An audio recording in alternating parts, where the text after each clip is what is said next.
Tänane päev oli üle ootuste tore.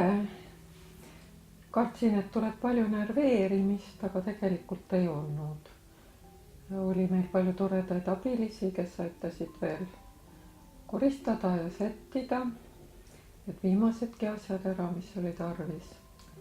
Õigeaegselt tulid toidud kohale ja õue said telgid püsti, kuhu ka sai toitu pandud. Ja sellel pidulikul koos olemisel oli hästi parajalt rahvast, nii et inimesed mahtusid ära. Suur tuba oli täis ja natukene oli koridoris ka veel. Ja siis sai räägitud sellest keskuse sünniloost ja mida me siin kavatseme teha, mida me juba teeme.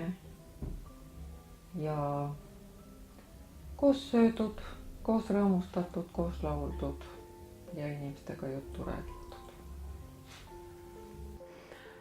No me valmistusime küll ette, et tuleb palju inimesi, aga eks ikka inimlikud sisimas oli selline väike hirm veel täna, kui eriti selline kole ja vihmane ilm oli mõte, et ei tea, kas keegi ikka tuleb ja äkki ei tulegi väga kedagi. Aga kui siis kell lähenes 5 ja inimesi hakkas tulema ja tulema, siis see oli tegelikult vägev tunne. Et väga head emotsioonid on mul tänasest päevast, et tõesti oli palju rahvast ja inimesed olid huvitatud, isegi tänava pealt lihtsalt inimesed astusid sisse, et väga tore. Päris paljud inimesed tulid meile küsima ja uurima, et mis siis toimuma hakkab ja mis teenuseid pakutakse.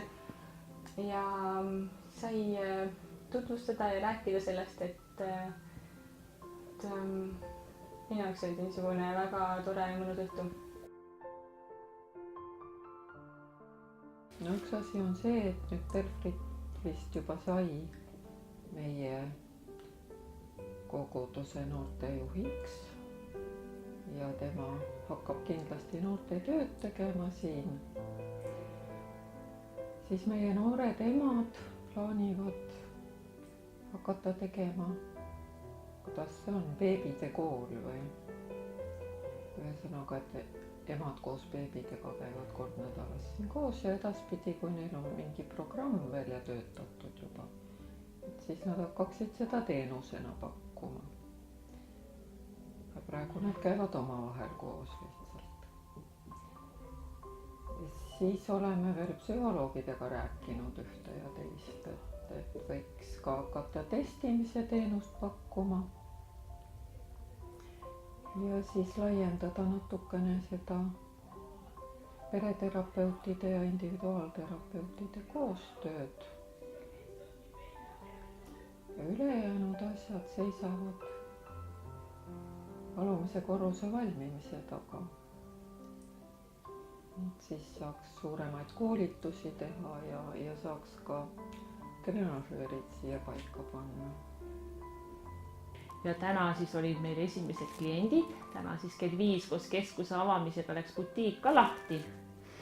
Ja butiigi mõte on meil siis see, et täna on 2 mõtet. Üks on see, et uksed võiksid alati meil avatud olla, et inimesed saaksid meie keskusesse sisse astuda, et need, kes ka butiiki tulevad, nendele saame tutvustada meie keskust ja neid tegevusi, mis meil toimuma hakkavad.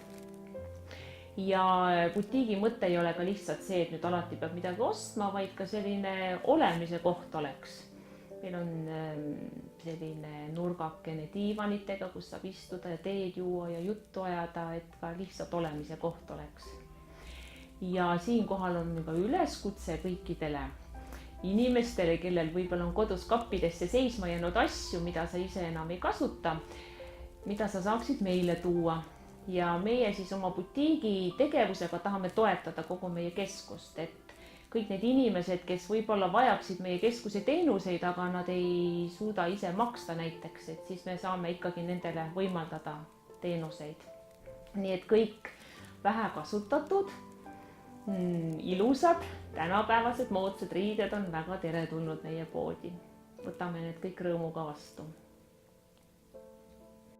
Ja tuleb see füsioteraapia osa, sest nüüd mul on natukene suurem ruum, kus ma saan inimestele harjutusi ette näidata ja mul on seal rohkem teraapiavahendeid. Ma Sinna peaks tulema veel mõned hantlid ja teraapialindid ja veel niisugune nagu väikevahendid, millega saab ka veel erinevaid harjutusi teha, nagu erineva raskusastmega harjutusi. Siis ma tahaksin, et käima läheks süvalihaste treeningugrupp, mida ma siis teeksin teisipäeviti, neljapäeviti ja pühapäeviti. Ja siis tuleb veel ringtreening, et meil on need ringtreeningu treenažerid juba olemas, aga ruum ei ole veel valmis, nii et ootame, et ruum saab valmis, siis saame ringtreeninguga ka alustada. Ja meil on üks niisugune seisutrenažöör nendele lastele, kes ei saa ise väga hästi seista või kes igapäevaselt liiguvad ratastooliga ja kellel oleks vaja seisutreeningut teha, siis meil on niisugune seisutool, mis aitab siis nendel lastel seista. Kuna see minu suurem teraapiaruum sai nüüd alles hiljuti, paar päeva tagasi valmis, siis füsioteraapiat ma siiani pole teinud, aga massaaž on juba käima läinud. Kuna nüüd ehitus on lõppenud, siis on massaažiga palju mugavam teha, et kõrvaltoas ei käi samal ajal ehitus. Nii et kõik olete oodatud füsioteraapiasse ja massaaži.